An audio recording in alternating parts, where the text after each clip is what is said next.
Good morning and welcome back. The Houston Federation of Teachers is taking a stand on some of the challenges ongoing with HISD.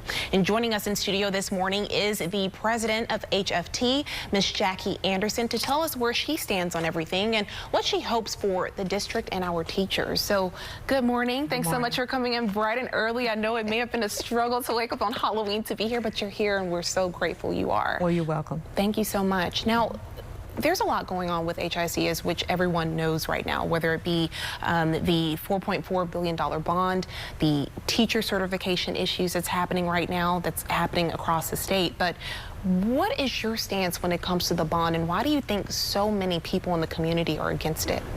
Well, first of all, we started the No Trust, No Bonds slogan because right now with the current HISD administration, there is no trust.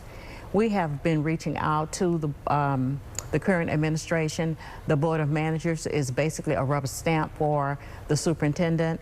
He has mismanaged our district funds. The deficit has gone from $100 million to close to $500 million. Money has been spent that was totally wasted. We do not trust that the superintendent will use the $4.4 billion that he has requested in the best interest of our children. We have not seen that, and we don't trust that that will happen with the bond. What do you think it's going to take for the community to build that trust within the district? Well, I think that the chance of trust happening with the current administration is slim to none. He had that opportunity, and he's shown us who he is. What I think will need to happen, and what the community will probably eventually start to try to rebuild, is once the TEA has left the district and removed the superintendent. We believe in democracy. We want to see our democratically elected board seated and a superintendent hired to run our district. And now let's go back a little bit. For anyone who's unfamiliar, or maybe this hasn't been out as frequently, but since the HISD takeover, what challenges has the teachers union even been going through when it comes to HISD? Well, one thing we found that we were not even welcome at the table.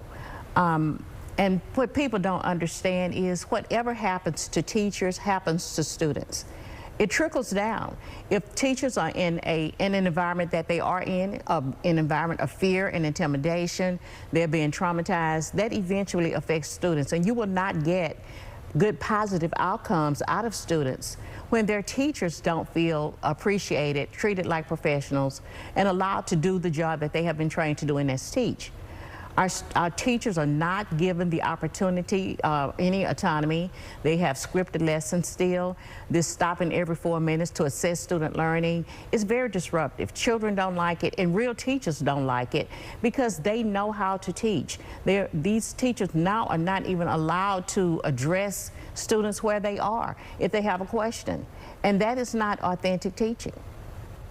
And in closing, because we have a few seconds left, if you were speaking to Mr. Miles right now, what would you say that the teachers union wants to see moving forward? We want to see transparency, and we want a seat at the table. He will not be successful, and our children will not be successful unless there is a collaboration.